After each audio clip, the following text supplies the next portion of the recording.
Saudosos irmãos, que o Senhor esteja abençoando cada um de vós, e eu sei que está. É um prazer mais uma vez me comunicar com os irmãos. Peço que abram as suas Bíblias no livro do profeta Jonas, capítulo 2, versos de 7 a 9. Jonas, capítulo 2, versos de 7 a 9. Diz assim a palavra do Senhor. Verso 7. Quando dentro de mim desfalecia a minha alma, eu me lembrei do Senhor e subiu a ti a minha oração no teu santo templo. Os que se entregam à idolatria vã abandonam aquele que lhes é misericordioso. Mas, com a voz do agradecimento, eu te oferecerei sacrifício. O que votei, pagarei. Ao Senhor pertence a salvação. Que Deus abençoe e aplique a sua santa palavra em nossas vidas. Com base no verso 7, lembrança do Senhor. Jonas recebe do Senhor uma ordem, uma comissão. Vai à grande cidade de Nínive e clama contra ela. Mas Jonas pensa poder fugir de Deus. E ao invés de ir a Nínive, toma um navio para Tarsis. Jonas não quer obedecer, não quer seguir a direção do Senhor. E quem pensa em fugir do Senhor, ou tenta fugir do Senhor, não quer a direção de Deus. Às vezes, apelamos para a graça de Deus, queremos a bênção de Deus, suplicamos o seu favor, a sua misericórdia, mas quando Ele nos pede algo, não queremos obedecer. O conselho é este, meu irmão: nunca pense em fugir de Deus, nunca pense em desobedecer ao Senhor. Jamais passe por nossa cabeça desobedecer um mandamento de Deus, porque, semelhante a Jonas, ele pode nos jogar num mar tormentoso para aprendizado. O sofrimento e os problemas podem ser uma mensagem de Deus para nós. A provação, o problema, serve muitas vezes para nos trazer de volta à obediência e nos fazer também lembrar de Deus. Aprendemos que Jonas teve lembrança do Senhor. E o verso 7 já mostra que ele tem essa lembrança do Senhor no lugar do seu castigo. Ele está no ventre do peixe. E do ventre do peixe, ele diz: quando dentro de mim desfalecia a minha alma, eu me lembrei do Senhor e subiu a ti a minha oração no teu santo templo.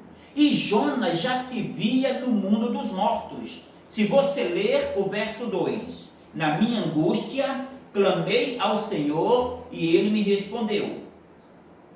Do ventre do abismo gritei e tu me ouviste a voz. Então no verso 2, no verso 3 e no verso 6, Jonas já se via no mundo dos mortos. Em outra versão, o verso 2 diz: do ventre do Seol gritei, ou seja, do mundo dos mortos. Ele se vê entrando no Seol, entrando no mundo dos mortos, de onde não havia volta. Ele se encontra nas profundezas do mar, consequência da sua desobediência. Deus o pôs ali por desobediência, por disciplina. Deus o atira no profundo do abismo, conforme o verso 3. E Jonas considera a sua descida ao profundo do mar e ao ventre do peixe como uma descida ao mundo dos mortos. E uma vez no mundo dos mortos, Jonas ficaria aprisionado para sempre. Não havia chance de sobrevivência. E se houvesse, era muito difícil, ou suas chances de sobrevivência eram nulas. Jonas nada podia fazer naquele lugar estranho. E quando tudo parecia perdido, quando tudo parecia não ter mais solução, Jonas lembra-se de Deus. Ele busca ao Senhor em oração, faz uma súplica ao Senhor. Quando dentro de mim desfalecia a minha alma, eu me lembrei do Senhor. Irmãos, nós temos aqui uma lição preciosa. Na hora da angústia, no momento de aperto, quando estamos cercados, quando não há mais nada o que fazer, quando a nossa força for nula, quando nos vermos incapacitados, é hora de lembrar de apelar para Deus, porque Deus só faz aquilo que não podemos fazer. Deus só age quando as nossas forças não têm mais o que fazer. Não há mais solução humanamente falando. Não há mais capacidade humana de reação. E Jonas se encontra nesta situação, neste estado profundo dos mares. Para ele, o mundo dos mortos já entrando nele. No ventre de um peixe não tem solução para mim. Estou cercado de todos os lados. A minha alma desfalece. É hora de lembrar do Senhor. Estou angustiado, desfalecendo. É hora de lembrar do Senhor. E o profeta nos transmite também uma outra mensagem. Deus pode ouvir e ajudar, não importa onde estejamos. De qualquer lugar, podemos nos lembrar de Deus. Não importa quem é você, não importa o lugar, por pior que seja a situação, por pior que seja o lugar, busque a Deus. Lembre de Deus. Seja qual for a situação, seja qual for a sua condição, seja lá o que você tiver feito, lembre-se do Senhor. Faça como Jonas. Quando dentro de mim desfalecia a minha alma, eu me lembrei do Senhor e subiu a ti a minha oração. Mas a gente aprende também, meus amados, que Jonas, ele tem lembrança do Senhor, não só no lugar de castigo, mas num momento difícil. Ele está abatido, como já falei, desesperado. O verso 7, na primeira parte diz: quando dentro de mim desfalecia a minha alma. Jonas está passando por um dos momentos mais difíceis da sua vida. Ele se encontra debilitado, desfalecido, fragilizado pela situação. Diante de tudo quanto aconteceu, Jonas está fraquejado, debilitado, fragilizado. O sentido da palavra desfalecer aqui é enfraquecido. Tem o sentido também de desmaiar, definhar. É assim que Jonas se encontra. Tudo quanto aconteceu, todo este enredo na sua vida, o levou ao fracasso. Uma outra lição para nós: desobedecer a Deus, fugir das ordens do Senhor, abandonar a palavra do Senhor, julgar que se pode fugir de Deus e não sofrer as consequências, leva ao fracasso, à fragilidade, leva ao desfalecimento. É assim que Jonas se encontra. E tudo isto é resultado do lugar e da situação em que se encontra. E conforme o verso 2, que já foi lido, ele se encontra angustiado, desfalecido e angustiado. Na minha angústia clamei ao Senhor. Quando dentro de mim desfalecia a minha alma, eu me lembrei do Senhor. Angustiado, desfalecido, irmãos. E é neste momento de dor, de grande angústia, de desfalecimento, de colher aquilo que plantou. Plantou desobediência, está colhendo a disciplina do Senhor. Plantou a rebeldia e está colhendo a prova do Senhor. Está em dificuldade por escolha dele e não de Deus. Deus não tem culpa de nada aqui. O que Deus está fazendo é disciplinando o seu servo para trazê-lo de volta à obediência. É para isto que serve a prova e muitas vezes o sofrimento. A vontade de Deus às vezes dói, mas é boa, perfeita e agradável. E aqui Jonas se encontra nesta situação e neste momento de dor, de angústia, de desfalecimento, ele faz a única coisa que poderia fazer, que está ao seu alcance neste momento difícil. Ele se entrega à oração. O que nós também devemos fazer. Lembra-se do Senhor. Entende que só pode recorrer a Deus. Sabe que só tem um na situação em que ele se encontra que pode ouvi-lo e a quem ele pode apelar é o Senhor Deus. Então, faz a única coisa que pode fazer neste momento tenso da sua vida. Entrega-se à oração. Faz uma súplica ao Senhor. Recorre a Deus em súplica, apelando, suplicando que Deus olhe para ele, que Deus o responda. Lembra-se que pode recorrer a Deus por meio da oração. Irmãos, o salmista diz no Salmo 18, verso 6: na minha angústia invoquei o Senhor, sim, clamei ao meu Deus, do seu templo ouviu ele a minha voz, o clamor que eu lhe fiz chegou aos seus ouvidos.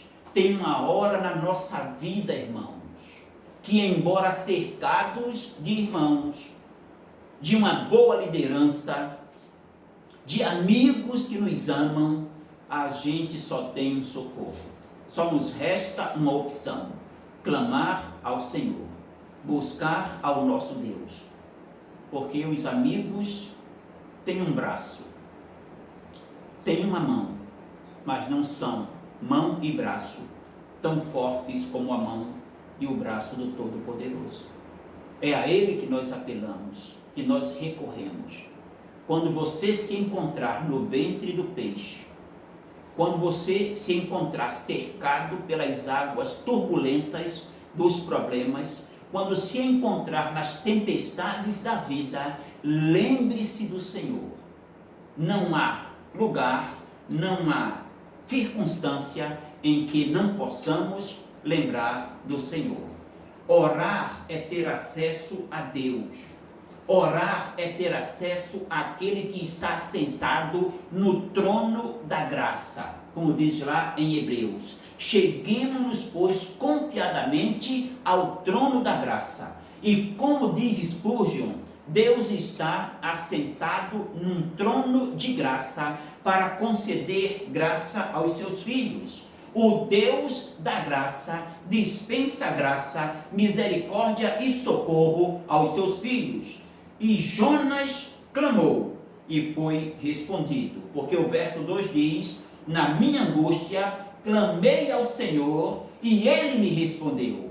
Jonas foi ouvido. Quando estava para morrer, Jonas busca ao Senhor. E Jonas é um padrão para nós. Jonas é um modelo para nós. Nós aprendemos, irmãos, com os certos e com os errados. Aprendemos com os acertos de uns e erros de outros também. E no caso de Jonas, temos um modelo para nós. Na aflição, vamos lembrar do Senhor. No momento de dor, de desfalecimento, a oração é uma arma ao nosso alcance. Deus responde, Deus atende ao servo aflito. Vamos lembrar disto.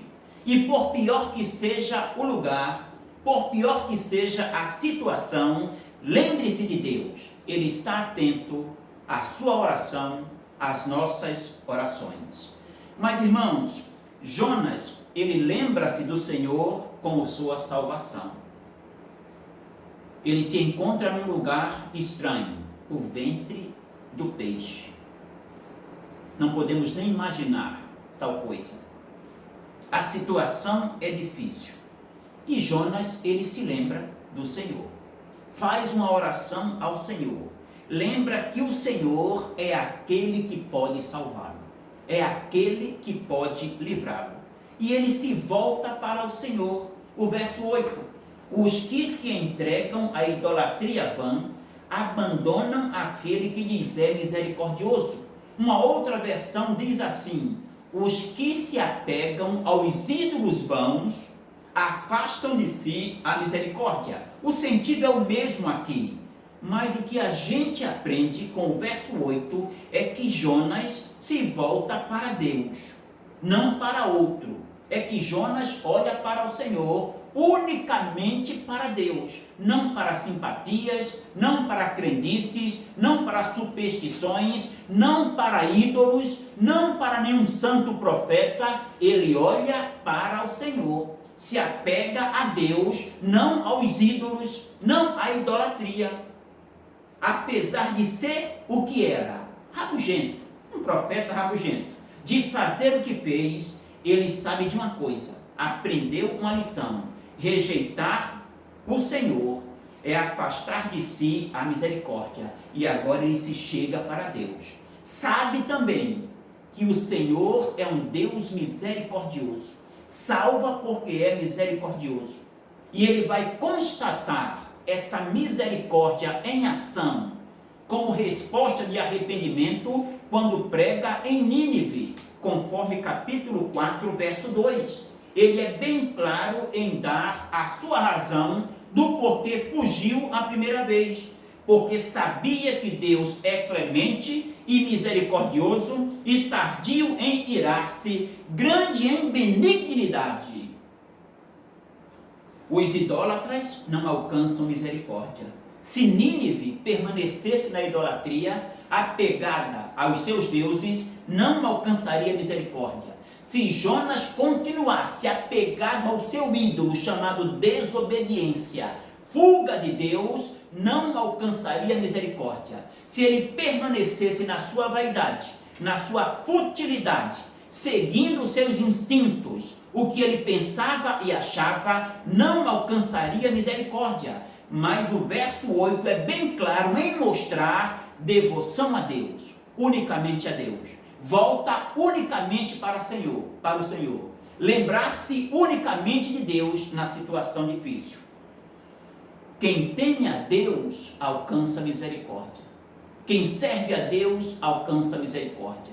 Quem se volta para Deus arrependido, não importa o que tenha feito, onde esteja, alcança misericórdia.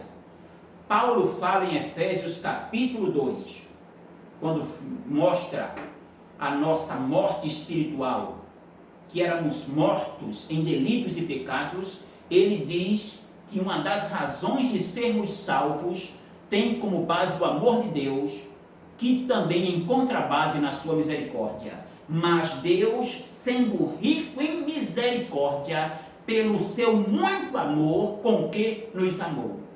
Misericórdia é fruto do amor de Deus. E Deus, pelo seu muito amor para conosco, nos concede misericórdia. E Jonas entende isto. Jonas, irmãos, ao contrário dos idólatras, ele busca ao Senhor. E ele tem uma perspectiva futura, conforme o verso 9. Mas com a voz do agradecimento, eu te oferecerei sacrifícios, ou sacrifício. O que votei, pagarei. Como? Ele vai oferecer sacrifícios de ações de graças ao Senhor.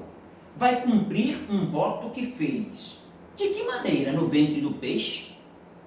Vai levantar um altar, pegar um cabrito e oferecer sacrifício, oferecer um cordeiro a Deus, um sacrifício de ação de graças? Vai cumprir um voto que fez? Não, irmãos.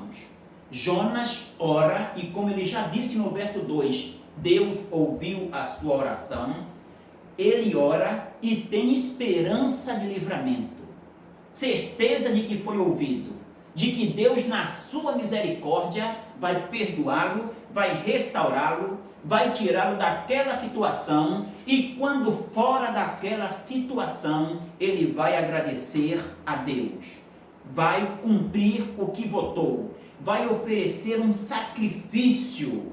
ele crê que um dia estará no templo de Deus agradecendo. E o voto que fez, e o sacrifício que ele fez, ele oferecerá a Deus. Coisas que só poderão ser realizadas no templo. O voto que fez e o sacrifício que prometeu, só no templo seriam realizados. Então o profeta, ao contrário dos idólatras, busca a Deus entendendo que em Deus ele achará liberdade, que em Deus futuramente estará livre daquela situação. E Jonas encerra tudo mostrando qual é a sua esperança. Ele diz: ao Senhor pertence a salvação. Final do verso 9. Jonas desfecha, arremata a sua esperança.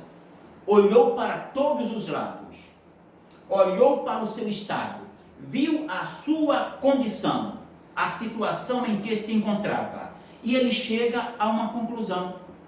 Ele dá um arremate final, ele encerra a história, ele dá um desfecho para tudo, dizendo: ao Senhor pertence a salvação.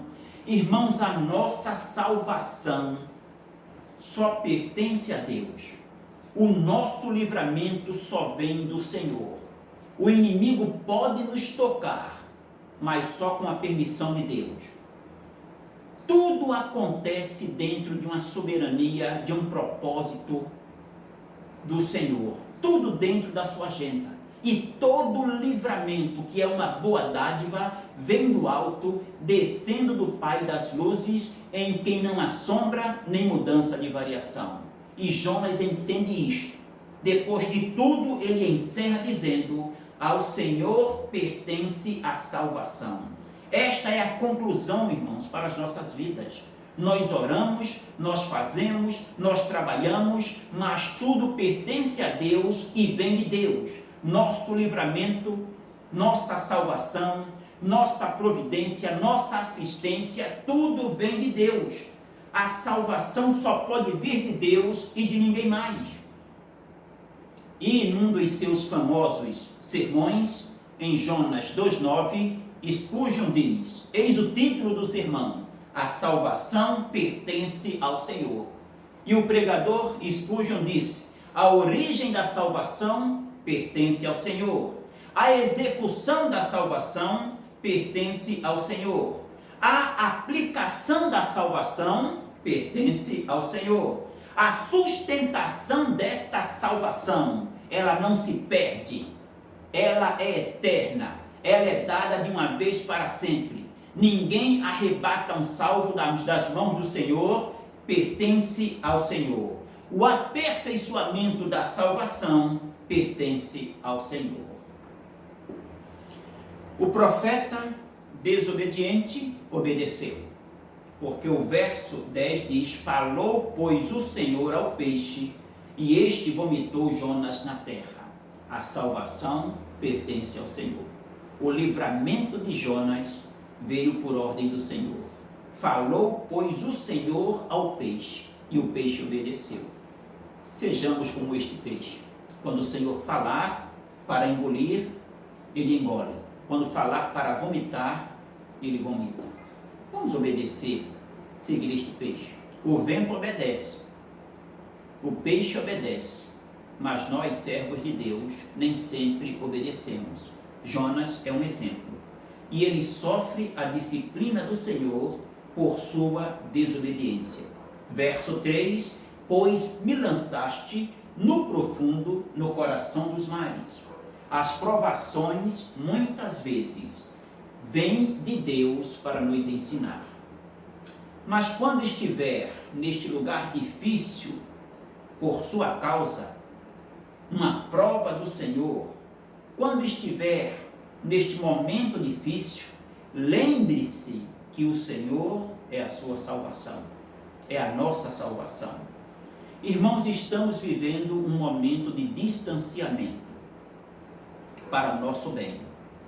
Distanciamento humanamente falando, mas cuidado com o distanciamento de Deus, viu? Não faz bem. Resulta em disciplina, resulta em castigo. resulta em prova. E tudo isto para voltarmos ao vínculo perfeito com Deus. Aprendamos com Jonas as lições. Lembre-se do Senhor. E lembre-se que só do Senhor vem a salvação. Que Deus abençoe os amados, em nome e no amor de Cristo. Seja minha